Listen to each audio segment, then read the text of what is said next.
yang menjalani puasa itu wajib ketika dia sudah dewasa, akhir balik. Anak-anak tidak wajib untuk berpuasa. Yang ketiga adalah berakal. Orang yang sakit seperti sakit gila ataupun pikun, maka dia tidak wajib untuk menjalani ibadah puasa. Yang keempat, bagi wanita suci dari haid dan nifas. Wanita yang mengalami haid dan nifas maka dilarang untuk berpuasa. Dan yang kelima, yang wajib berpuasa adalah mampu. Allah Ta'ala berfirman dalam Al-Quran surat Al-Baqarah 184, wa 'alal ladzina yutiqunahu fidyatun ta'amu miskin. Dan bagi orang-orang yang berat, tidak mampu melaksanakan puasa, maka dia membayar fidyah dengan memberikan satu orang fakir miskin.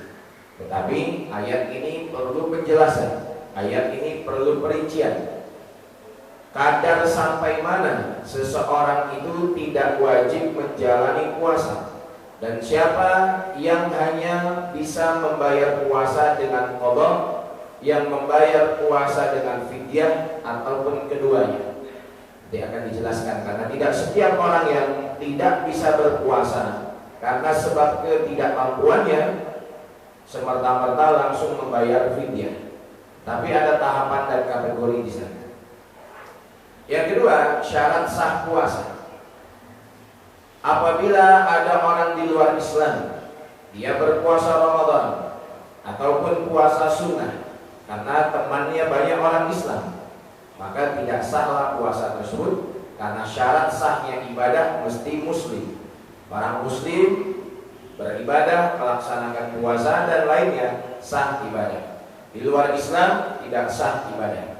Seperti contoh, ada orang non muslim mau berkurban di hari raya Idul Adha, kemudian dia memberikan seekor sapi ataupun kambing yang diniatkan untuk kurban, maka hewan tersebut tidak menjadi ibadah apapun, melainkan hanya sembelihan biasa saja.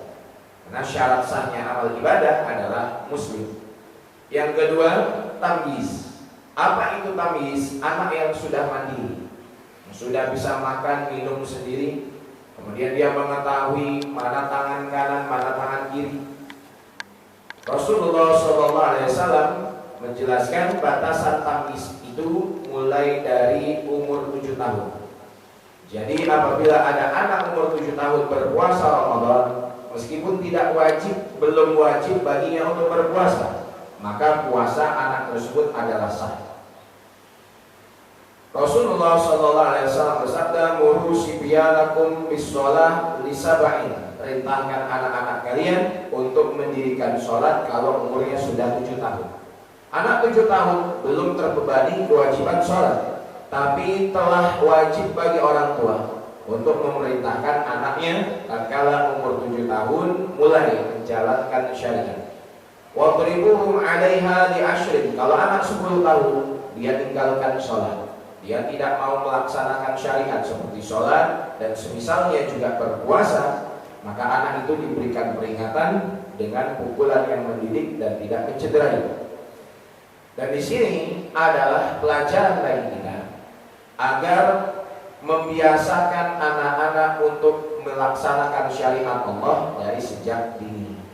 Sebabnya anak umur 7 tahun mulai diperintahkan apa yang dia mampu seperti sholat, kemudian puasa Ramadan, kemudian diajarkan untuk menutup hijab bagi anak perempuan dan seterusnya.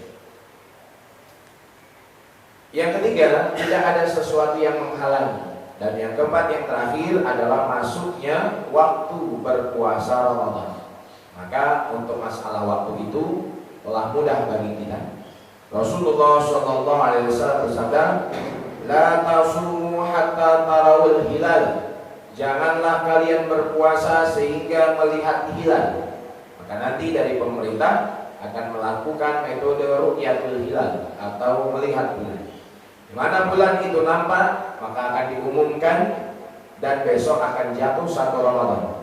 Kalau bulan itu tidak nampak sebab terhalang awan ataupun mendung ataupun lainnya, maka bulan ini kita genapkan menjadi 30 hari. Dan begitu juga untuk penetapan Syawal. Di akhir Ramadan hilal kelihatan, maka besok jatuh 1 Syawal. Di akhir Ramadan hilal tidak kelihatan, bulan tidak nampak, maka puasa Ramadan digenapkan menjadi 30 hari. Yang selanjutnya adalah rukun puasa. Rukun puasa itu ada 2. Yang pertama adalah niat, yang kedua menahan dari segala sesuatu yang bisa membatalkan puasa. Nah, ini sangat penting bahwa banyak orang yang berpuasa tidak mendapatkan apapun kecuali lapar dan haus. Sebab berpuasa tidak mengetahui ilmu tata cara puasa. Sebab berpuasa tetapi tidak menghindari dosa dan kemaksiatan. Sebabnya kita pelajari bagaimana niat ketika menjalani puasa, baik puasa wajib dan puasa sunnah. Ulama menjelaskan dalam niat berpuasa itu ada 3 komponen yang mesti kita tunaikan. Yang pertama adalah tabyid. Apa itu tabyid? Niat puasa sebelum masuknya waktu fajar atau waktu subuh.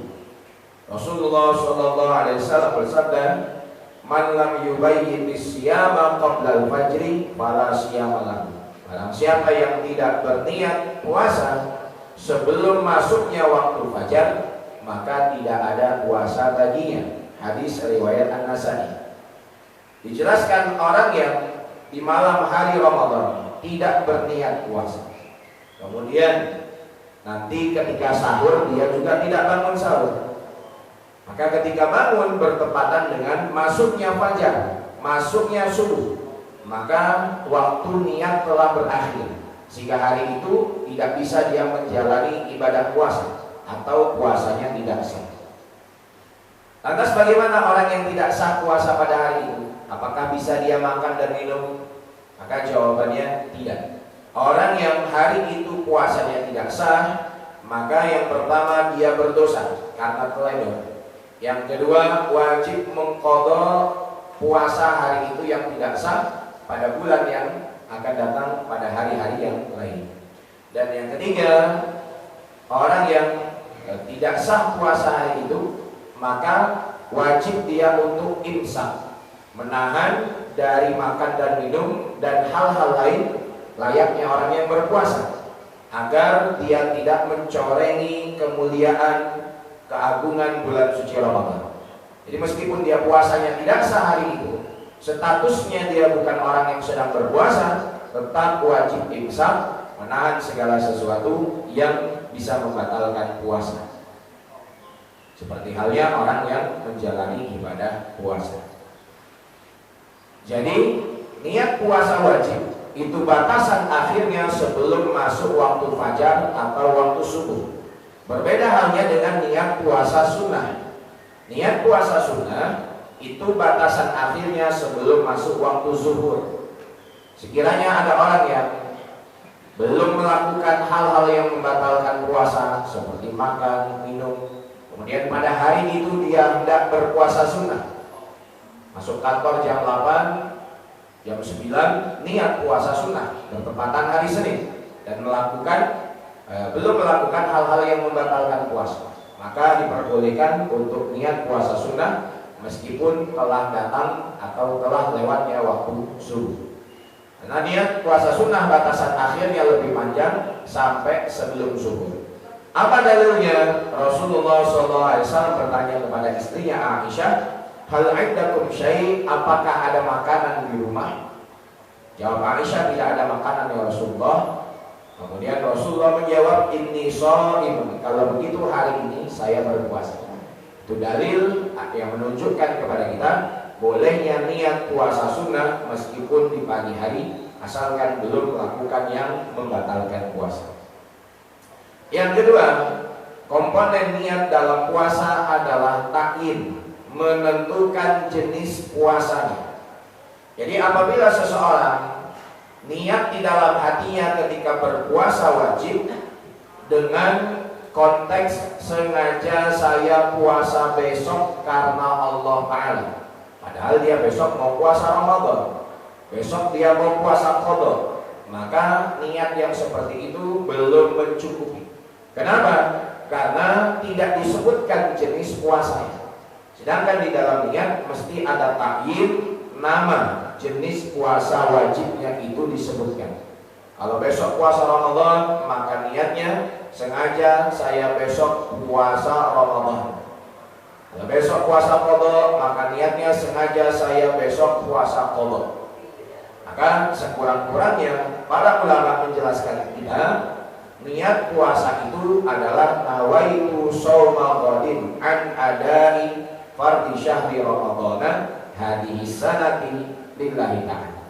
Sengaja saya berpuasa besok untuk menjalani ibadah puasa Ramadan pada tahun ini, wajib karena Allah Subhanahu wa ta'ala. Tapi berbeda dengan puasa sunnah. Besok puasa Senin, besok puasa Asyura, besok puasa Daud, maka tidak mesti ada takyin, tidak mesti menyebutkan nama puasanya.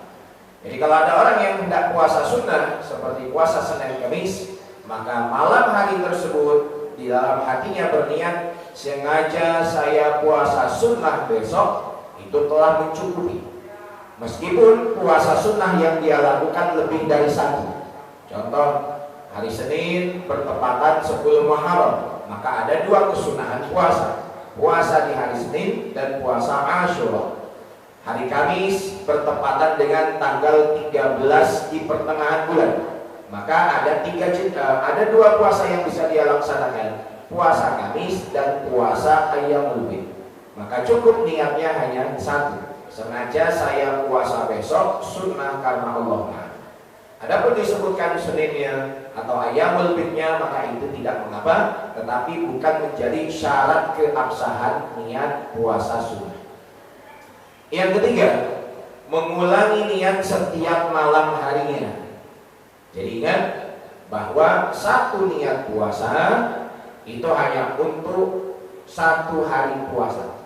Tidak bisa satu niat puasa di awal Ramadan mengcover 30 hari ke depan. Alasannya, karena puasa itu adalah ibadatun mustaqilah, ibadah yang tersendiri. Berbeda halnya dengan sholat. Kita sholat tadi zuhur, rakaat pertama betul, rakaat kedua baik, rakaat ketiga kentut. Maka yang batal bukan hanya rakaat ketiga, tapi yang batal satu sholat. Karena antara rakaat pertama sampai yang terakhir masih saling berkaitan.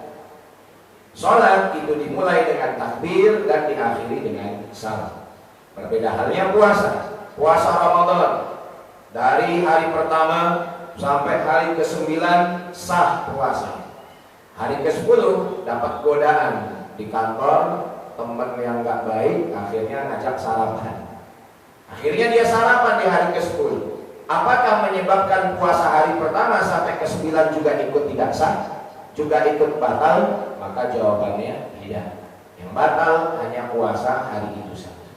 Oleh sebabnya para ulama mengatakan bahwa wajib kita untuk berniat setiap malam dari bulan suci Ramadan. Jadi satu niat hanya untuk 1 hari puasa wajib. Begitu juga puasa sunnah.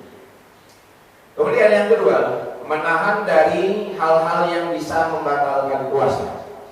Yang membatalkan puasa itu ada 2. Satu, ditinjau dari segi ibadah. Apabila kita melakukan salah satu yang membatalkan ibadah puasa, maka batallah puasanya. Yang kedua adalah yang lebih parah, yang bisa menghanguskan, membatalkan pahala puasa. Itu sebabnya Nabi SAW peringatkan kepada kita, kam min shaimin laisa lahu min siyamihi illa al-ju'i wal 'atash. Berapa banyak orang yang berpuasa tapi tidak dapat apa-apa kecuali lapar dan haus saja. Al-Imam Abu Hamid Al-Ghazali menjelaskan derajat orang yang berpuasa. 1, shaumul awam, puasanya orang umum. Orang umum puasa itu hanya sekedar menahan lapar dan haus saja. Yang kedua, shaumul khawas, puasanya orang yang baik, orang yang khusus. Minimal kita berada pada kualitas puasa yang kedua ini adalah menahan lapar dan haus, dan segala sesuatu yang bisa membatalkan puasa, serta menghindari dosa dan kemaksiatan.